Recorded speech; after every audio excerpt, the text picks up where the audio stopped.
осы бір ақиқат әңгімені тыңдап отырғандарға Жафар қойшының кім екенін және оның сызбызғыда шебер ойнауды қалай үйренгенін баяндайтын уақыт болған сияқты. Алланың ұлылығында шек жоқ.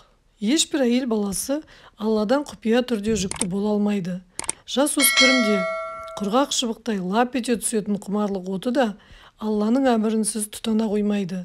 Көктемгі тасқынмен ағып келген емен бұтақтарын жағудан қиын шал нәпсісін қоздыруға да бір Алла себепкер. Жафар деген есім берілген баланың әке-шешесінің кім екені Аллаға аян еді. Алла білуін білді, бірақ пендесінің еш қайсысына тіс жарып айтқан жоқ. Жафар тастанды еді. Оны су жағасынан тауып алды. Шомылуды ұнататын Египет патшасы ханшасы Ніл жағасынан қамыс себетте құндақ таулы жатқан жерінен тауып алған еврей пайғамбары Мұса мен Жафарды салыстыруға болмайды. Жафар Інжіл пайғамбарына мүлде ұқсамайды.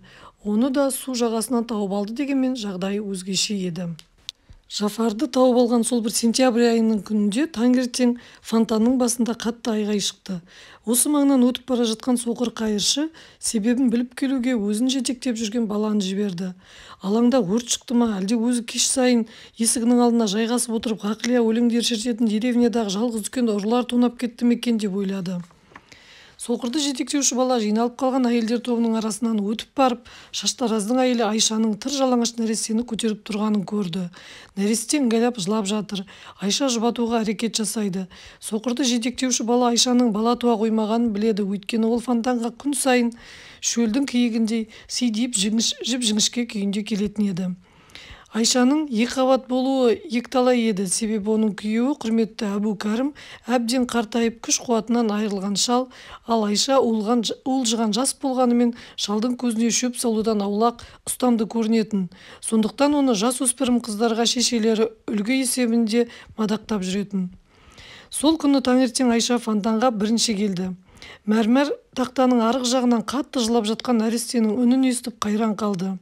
Қараса нәресте платан ағашының тарам-тарам тамырлары арасында аяқ-қолы ербең-ербең етіп бақырып жылап жатыр. Денесіне шөп батып, өзі тоңса керек. Анадан туған жалаңаш күйінде шөптің үстіне біреу тастап кетіпті. Шаштараздың әйелі баланы үйге алып келді.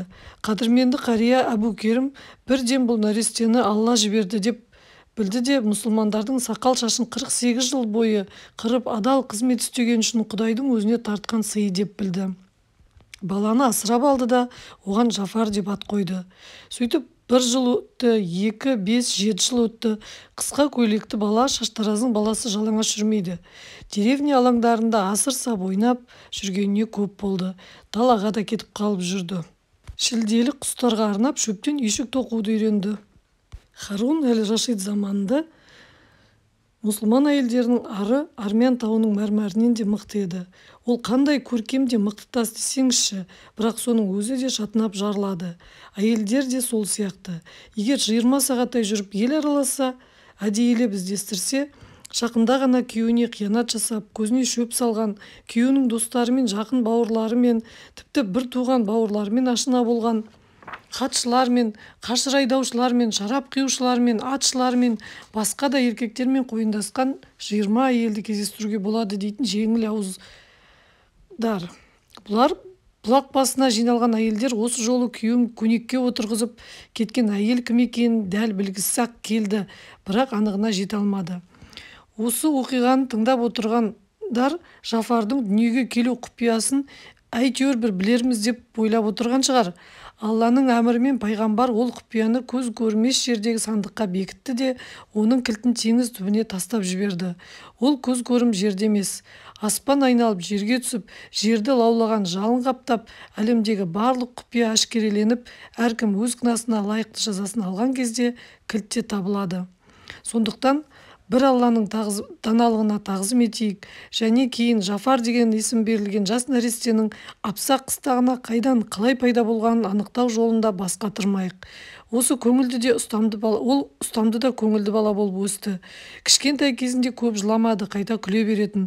Құйрығын қайта-қайта көтерген мысықты көрсе мәз болып күлетін. Тырмысып, жабысып қалған сасық қоңыздарды көрсе де жүзіне күлкі ойнайтын. Көктемде нөсер жауса да Жафар мәз болатын. Күн күркіреген кезде селк ете түседі де жымиып шошынған шешесіне қарайтын. Жафарды өсіру қиын болмады. Ол көп ауырған жоқ. Тотығып күнге күйген денесі ыстыққа да, қысқы суыққа да төзімді болды. Көрші әйелдер Айшаны күндейтін. 9 ай көтерген де жоқ, қиналып туған да жоқ, бірақ Алланың арқасында қандай жақсы балалы болды дейтін. Кейде Жафардың жолдас балалары да оны күндейтін. Оның өзі тастанды бала, бірақ Шаштараздың әйелі оны жақсы көреді. Аймалап, бет-аузын жалап жатқаны, үнемі жаңа ойыншықтар әпереді. Басқа шешелер өзінен туған балаларын сартылдатып сабап жатқанда, өгей шешесі Жафарды айналып толғанып жатады. Барлық балалар сияқты Жафар да күнді көк жасыл шөпті суды ұнататын. Әсіресе ол сан қилы дыбыс үндерді тыңдауды қатты ұнататын. Кішкентай кезінің өзінде дегелек құстың үнін айнытпай салатын. Тіпті бұтаның түбіне жасырынып дегелектің мекиені сияқты шықылықтаса болды, дүрлігіп есі кеткен олардың қораздары қанатын жазып жіберіп, ұзын мойын алға соғып, бала жатқан жерге жан-жақтан анталай жүгіретін. Жафар шілделік құс сияқты шырылдауды да үйреніп алды. Шілделіктер баланың өздерінше шырылдаған даусына көңіл бөле қоймайтын. Оның есесіне бұған Жафардың жолдастары таң қалушы еді. Ал Айша даусы қоңыраудай сыңғырлаған ұлының қара шашынан мейірлене иіскелеп, ризашылығын білдіретін еді. Жафардың өнегелі бала болып өсіп келе жатқанын Айша сезетін. Сондықтан ол баласына ер жетсе де күні бойы далада ойнауына мүмкіндік берді. Әбу Керім ақсақалға бұл оншама ұнамайтын. Оның көптен бергі шешімі бойынша Құдай берген ұлы өзі сияқты шаштараз болуы тиіс. Әбу Керім баланы қалайда шаштаразға тезірек алып кеткісі келді. Бірақ Айшаның қазірше ол сөзді естігісі де келмейді. Оның ойынша тағы 2-3 жыл ойнай тұрсын, бұғанасы қатайып толысып өссін, сол кезден бастап жұмыс істеуге болады. Шал ренжіп қабағын түйді, бірақ сүйікті әйелінің шешіміне қазірше қарсы шыққан жоқ. Кетіп бара жатқан кәпірлерге топырақ шашуын және шілделік үшін себет тоқуын Жафар көптен бері қойып кеткен болатын. Ол Алланың бар екеніне және Мұхаммед оның пайғамбар екеніне сенетін. Ол көктемде ертеден кешке дейін далада өзеннің жыңғылында ақ жиде және шомырт бұтасы өскен жағасында отыратын. Жейтін тамақты өзімен бірге ала келетін. Оларда бұл патшалығы бар. Жафар демін ішіне алып көмейінен алуан түрлі әсем ән төгілген кішкентай құстың қасына жақындайтын. Алуан түрлі мақамдар сазын тыңдай білетін адамдар ләззат үшін Алла бұлбұл жаратқан. Жас бала киелі жерге бұлбұл ән тыңдауға тағы кетеді. Кешке қарай ол ашық далаға бармайды, өйткені ол жерлерде түнде қорқау қасқырлар, есірген перілер жортып жүреді. Жафар қыстақтың шетінде лайланып ағып жатқан өзен жағасына кетеді. Сол арадағы бұталарда бұлбұл бар. Жафардың дегелек құс пен шілденің үнін оп-оңай келтіре беретінін бәріміз білеміз. Бозторғай әнін салу оңай болған жоқ. Ал бұлбұл құстың көмейінен бүлкілдей дірілдей шыққан нәзік әуендерді үйрену бәрінен де қиын болды. Құдіреті күшті Алла Жафарды сезімтал етіп жаратқандықтан оның өз ынтасы жеткілікті еді. Тым-тырыс отырып бұлбұлға жақын жердегі бұта арасында сағаттар бойы ысқырып бұлбұл үнін қайталады. Бір жолы кеште бала шешесіне еркелеп отырып, тап-таза үнмен бұлбұл сияқты әндетіп қоя берді. Айша таң-тамаша болып қайран қалды да қуанғанынан жылап жіберді. Ал Әбу Керім ақсақалға Жафардың бұл өнері мүлде ұнамады. Құдайдың өзі жіберген баласы кенет көз бояушы, сиқыршы сияқты базарда халықтың көңілін көтеруші болып жүрмесін. Сөйтіп осы күнге дейін дақ түспеген оның атын былғап, ақ шашты басын масқаралап жүрмесін деп қорықты. Ең алдымен ол Жафардың бұлбұлға, бозторғайға, басқа да құстарға еліктеуіне қатаң тыйым салды. Мұның мүлде жақсы емес, мұсылман дініне қайшы. Алланың әмірімен адамның құс емес, адам болып жаралғанын, ал құстың құс болып жаралғанын түсіндірді. Сөйлейтін тоты құстар жөнінде Жафардың естігені бар еді, ол жөнінде бірден айтсам таяқ жермін деп қорықты. Шешесі оны ешқашан ұрған емес, ал әкесі болса, бала таяқ жемесе, одан дені дұрыс адам өсіп шықпайды деп санайтын. Құстар жөнінде ақыл айтқаннан кейін бірнеше күн өткен соң әкесі тәрбиенің осы тәсілін қолданды. Әкесінің қонаққа кеткенін пайдаланып, Жафар үйдің шатырына шығып алып, бұлбұл құстың әніне басты. Қас қылғанда әкесі уақытынан ерте қайтты. Сөйтіп бұлбұл болу балаға оңай болмады да, ол 3 күн бойы отыра алмай жүрді.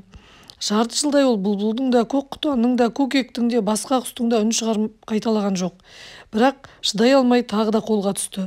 Жафардың жасмин бұтасының түбіне жасырынып бозторғай шашырылдап отырғанын естіді.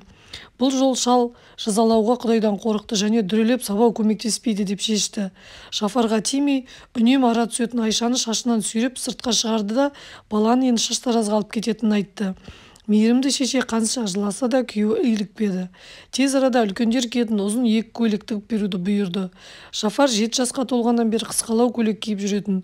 Сөйтіп құстармен жарыса ән салатын бала 11 жасқа аяқ басқан кезде бостандықтан айырылды да қасиетті сақал алушы кәсібін үйрене бастады. Қазірше ол шаштараздың жереденіне шашылып қалатын қап-қара, шикіл сары, ағара бастаған, аппақ болған шаштарды сыпырып жинады. Су жылытты, ерекше қадірмен ақсақалдардың кебісінің шаңын сүртті. Көбіне сабын жағумен жүрді. Ол ертеден кешке дейін кішкентай алақанымен қылтанақты сақалды беттерді сипалайды да жатады. Кейде сақалы жаңа тебіндей бастаған жас өспірінің бетін сабындағанда оның алақаны біршама демалатын, бірақ ондай кездер өте аз болатын. Ертедегі сол бір алыс кездерде кәпір франктар борсық қылшығынан жасалған сабын жаққышты қолданатын, ал халиф патшалығында ондайды пайдалануға тыйым салынған. Шынында борсық дегенің шошқадан оншама қашық емес, сондықтан оның құйрығының қылшығы мұсылманның бетін аймалаудан аулақ болсын деп есептейтін. Кейде кешке қарай Жафар қатты шаршағандықтан және көңілсіздіктен білдірмей жылайтын, бірақ ол бұрынғыдай көз жасына берік еді. Әбу Керім оның құлағын созған кезде ол ернін тістеп үн шығармайды. Әкесінің босқа жазаламайтын ол біледі. Өзі бірде дүкеншінің көзіне көпірген сабынды тигізіп алды. Кейде сақал жібітетін су жақсы жылымай қалады, немесе жасыл сәлделі қажының кебісін сүртуді ұмытып кетеді. Бірнеше ай жұмыс істегеннен кейін Жафар шаршамайтындай болды, бірақ көңілсіздік кететін емес. Ол өршіп, сағынышқа зарығуға айналды. Мереке күндері деген мүлдем жоқ дерлік. Сақал алушы шал өзінің қарапайым жұмысын жақсы көретін, сол сияқты ақшаны да жек көрмейтін еді. Шаштараздың есігі таңертеңнен кешке дейін жабылмайтын. Таңертеңнен түнге дейін Жафар еден сыпырады, су жылытады, күні бойы сабын жағады, сабын көпіртеді. Жафардың күн сәулесі түспеген денесі ағаштай бозарып, жүдеп бара жатқанын көрген Айша еңіреп жылайды. Қазірше көңілсіз қысқы жаңбырлар жауып тұр. Суық жел соғады. Шаштаразда жұмыс істеу оншама қияметте емес еді. Қыста адамдар үйде отыра алмайды. Жиналып Әбу Кәрімге барады. Құмар ойнайды. Кезектесіп ертек айтады. Әкесі немесе оның көмекшісі байқамаған кезде Жафар маңдайшаға сүйеніп тұрып ынтыға ертегі тыңдайды. Оның қасіретті азабы көктемде басталады. Даланың күн көзі қыздырып, жүздеген боз торғай шырылдап, дегелек құстар шықылықтайтынын ол біледі. Қып-қызыл қызғалдақтар мен алтындай сарғалдақтар кілем түгіндей құлпыратынын да біледі. Шаштаразда жүр, бұл ештеңе көре алмайды, ештеңе естімейді. Барлық көретін өзін әбден мезі қылған кішкентай ала көлеңке бөлме, сақал басқан қылшық беттер, еденге түскен шаш қиқымдары, сабын көпіршігі. Жазда жұмыс істеу де көңілсіз. Ол кезде шөп қурап кетеді, шегірткелер, шілделіктер шырылдап ызыңдайды. Тартылып қалған өзендегі судың жылылығы сондай, тіпті одан ұзақ күнге шыққың келмейді. Бұрынғы тіл алғыш ерке бала енді түнеріп қиқарлана бастады. Кейде ол шыдамай жұмысты тастап өз бетімен далаға кетіп қалады. Мұндайда бір жеті бойы құйрық басып отыра алмай ауырсынып жүретінін, құлағының да ісіп кететінін біледі. Осыларға қарамай кетіп қалады.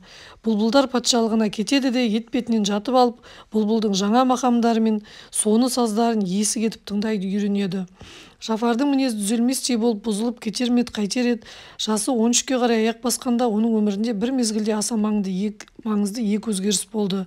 Ол өзгерістер өзін асыраған әкесінің өлімі мен пысақ қыстағына кезбе музыканттың келуі еді. Шаштараз шал кенеттен қайтыс болды. Қайтыс боларының алдында әдеттегідей күні бойы шаш алды, сақал қырды, қаны тасқандардан қаны ағызды, біреулерге сүлік салды, жұрттың өсегін тыңдады. Өзі де біреулерге оны айтты. 5 уақыт намаз оқыды. 5 намазында Құдайдың жалғыз екенін, ал Мұхаммед оның пайғамбар екенін айқайлап тұрып айтты. Осыдан кейін тып-тыныш ұйқыға кетті де қайтып оянбады. Таң алдында Айшаға қасында жатқан бөтен біреу сияқты көрінді. Шошып кетіп күйеуінің қолынан ұстай алды да шыңғырып айқайлап жіберді. Оның қолы қап-қатты суық екен, тоңазып қалған қой етіне ұқсады. Жерлеу кезінде Жафар шешесімен бірге егіліп жылады. Кішкентай кезінен бастап Ол Әбу Керімнен қорқатын еді. Әкесінің шыбық ұстауға қолы жеңіл еді. Соңғы 2 жылы ол тіптен жиілеп кетті. Бала шын көңілімен-ақ жылады, мазасыз да ұрысқақ шалды қимады. Оның селкілдеген ақ басын теңізшілер, алыптар, деу-перілер, айдаһар алып кеткен қыздар жөніндегі ертегілерін қимады. Шындығын айту керек, Жафар жылап алғанмен оншама қайғырған жоқ. Оның тіршілігі енді көп жеңілдеді. Бала бұрынғыдай шаштаразда істеп жүрді, бірақ онда Әбу Керім кезіндегідей емес, еркін болды. Шаштаразға ендігі қожа Керімнің көмекшісі Абдоллах еді. 32 жастағы сұлу жігіт Абдоллахтың осы уақытқа дейін неге үйленбейтініне бүкіл қыстақ таңданды. Ол жайдары мінезді адам еді. Әзілдеп күлуді жақсы көретін. Жафардың бұлбұл болып ән шырқауы оны қатты қызықтыратын. Жафар баяғысындай қайтадан құс патшалығының арасына еніп кетті. Енді ол құлағынан да құйрығынан да қорықпайтын болды. Кейде Абдоллах шаштаразға өзінің 3-4 досын шақырып баланы тыңдататын. Жафар бәрін таң қалдырып бұлбұл болып қызыл тамақтай ән шырқайды, дегелектей шықылықтайды. Кенет қызып кетіп қорқау қасқырдай айнытпай ұлый бастайды. Осы кезде қыстақ иттерінің жота жөнін тікірейіп, арсылдап, байлауларын үзуге дейін баратын еді. Жафардың қыдыруына енді ешкім тыйым салмайтын болды. Бір жолы даладан серуендеп қайтып келе жатып, шаштараз көмекшісі өмірінде бірінші рет музыка үнін естіді. Рас, дүкенші үйінің қабырғасында ешкімге қажет жоқ, ішекті музыкалық аспап люл тұратын. Оның 7 шегінің 3-еуі баяғыда үзілген, қарағаштан жасалып меруертпен нақышталған, оның мойны да әбден кеуіп айырылып ажырап кеткен болатын. Жафардың білетін әнді құстар айтады. Ал сол бір мәңгі есте қалған кешке дейін аспаппен де ән күй тартуға болатын ол білмеген екен. Көктем кезі болатын. Жафар өзен жағасында бұлбұл мейірлене тыңдап болып енді үйге қайтып келе жатқан. Алаңнан оншама қашық емес жерде әбден қартайған қуыршақтай кемпірдің өзінен үлкен бір арқа қурайды қалай арқалап келе жатқанына қарап тоқтады. Кенет алаң жақтан жұмбақ үн естілді. Жафар құлақ түрді. Дыбыс сарғалдақ құс үніндей таза да айқын шығып жатыр. Біресе көктемгі бұлақтай сылдырап, немесе жаңбыр тамшыларындай сытырлап, бірде сырқат нәрестедей ыңырсиды. Баланың жүрегі дүрсілдеп кетті. Алаңға қарай тұра жүгірді. Фонтан іргесінде халық жиналыпты. Платан діңіне сүйеніп, көзін шел қаптаған соқыр шал отыр. Ол қамыс сыбызғыдан алуан түрлі үн шығарады. Буындары томбиған кәрі саусақтары сыбызғы ойығын баяу басады. Кейде көз ілестірмей ойықтарды аралай жүгіреді. Бүкіл кеш бойы сыбызғы біресе рахаттана күліп, біресе еңіреп жылады. Біресе түс кезіндегі шілделі құстардай шырылдады. Жафар кешкі асты ұмытып кетті. Ол бәрін де ұмытты. Демін ішіне алып есі кете шалды тыңдады. Кешкі намазға дейін осылай болды. Кешкі намаз уақыты болған кезде шал сыбызғысын қапшыққа салды да жай намазын жайды. Түнде бала көпке дейін ұйықтай алмады. Дүниеде мен білмейтін қаншама керемет заттар бар деп ойлады ол. Кешке қарай ол фонтанның маңына тағы келді. Кешегі қайыршы шал жоқ. Бәрін де біліп жүретін балалардың айтуына қарағанда, ол өзін жетектеуші балаға ілесіп, ары қарай кеткен көрінеді. Бағдатқа бара жатыр екен. Жафардың ендігі арманы шалдың сыбызғысындай керемет сыбызғы тауып алу болды. Ол шешесінен сыбызғы алып беруді сұрап көрген еді. Айша едеуір қатты ренжіді. Ендігі қалғаны өзінің баласының музыкант болғаны ма? Ендігі жетпейтін осы ма еді? Харун әл-Рашид сарайында атақты музыкант Әл-Маусалиді халифтің өзі құрметтейтін қыстақта тұратын әйел білген жоқ. Сол сияқты осы арадан оншама қашық тұрмайтын шөлдегі бәдәуилер де музыканттарды, жырау шайырларды Құдайдың сүйген құлы деп есептейтінін де білген жоқ. Ал Апсақ қыстағында музыканттарды адамның сорлысы деп қарайтын еді. Олардың дәрежесі есек айдаушылар мен дәретхана тазалаушылардан аздап қана жоғары болады деп есептейтін. Жафар өз арманынан қалайда қол үзе алмады.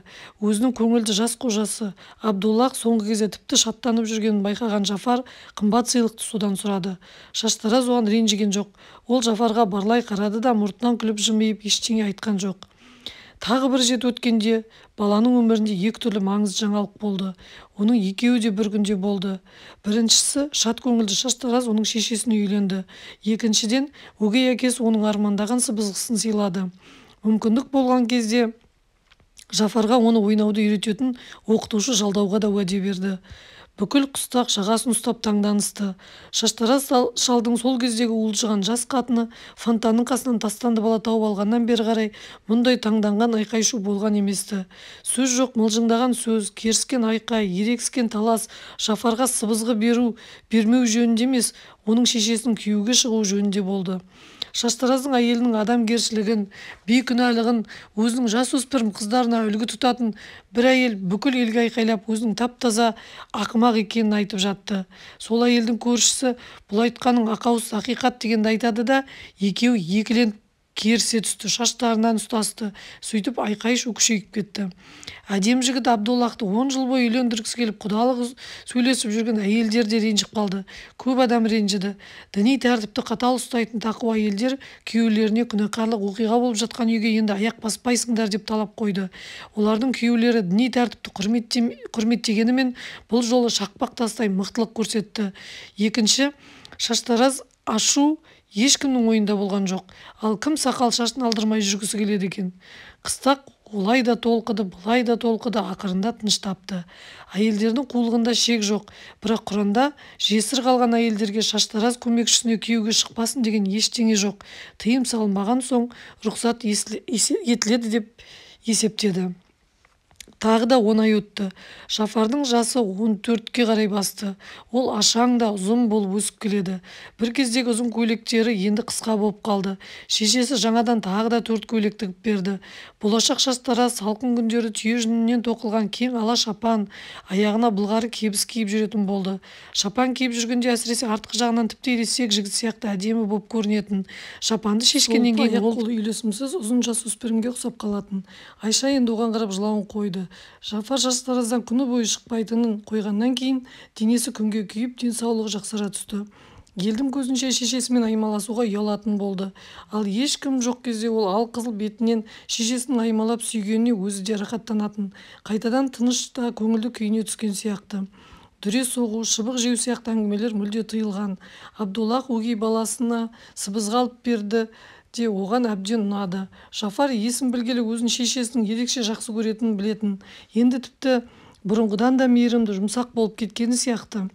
Сыбызғысын алып қоймауы да сондықтан еді. Айша бақыт деді. Міне құпияның беті ашылды да біртіндеп жаңалық болудан қалды.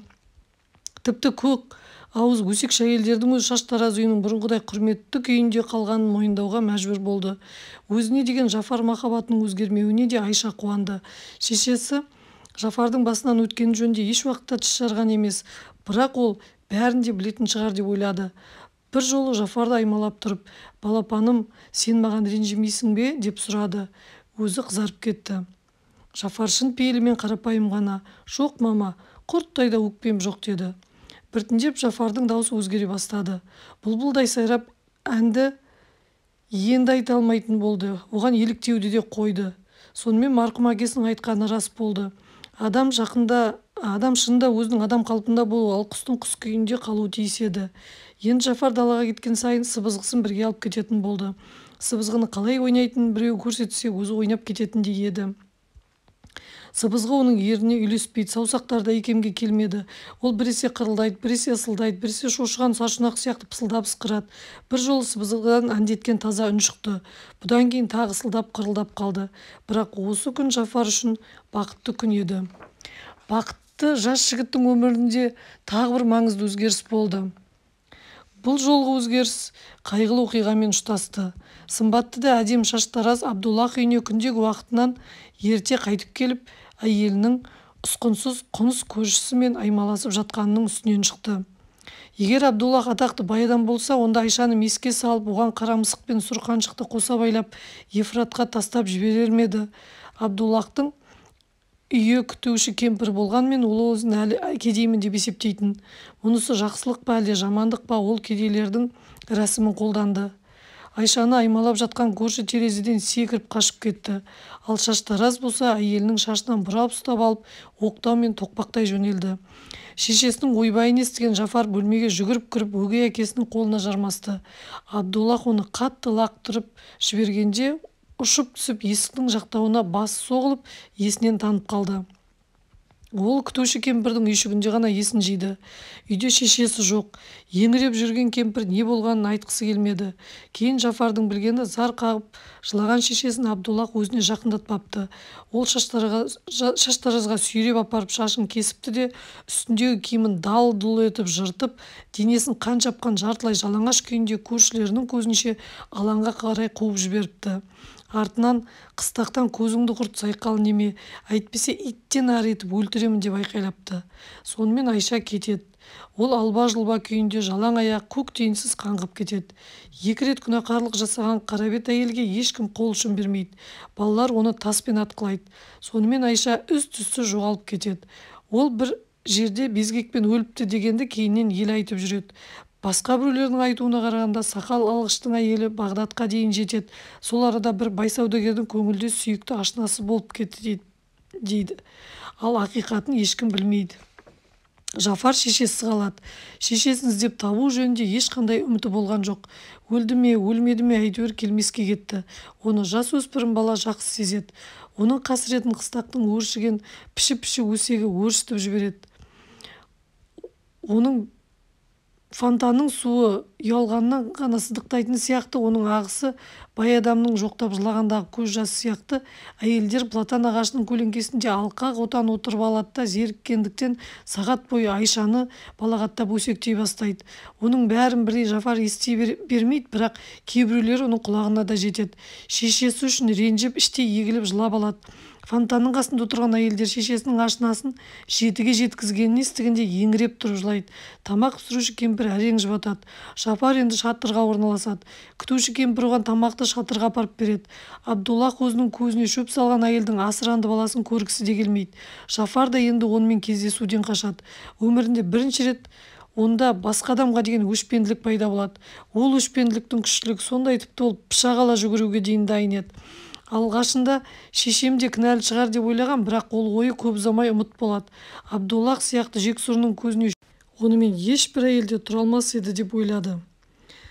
Шаштаразын жауып үйін сатып алысқа кетіп қалуды ойластырды. Апсақта қалып қойса, бүкіл қыстаққа күлкі боламын ба деп қауіптенді. Қанша жыл бойы құрметті қария Әбу Керімнің көзіне шөп салып, жас әйелін пайдаланып келді. Кенет өзі де сондай халге ұшырады. Үйді сатып ақшаға айналдырмақшы. Ал Жафарға бермеуге қақысы бар ма? Абдуллах оны өзі де жөнді білмеді.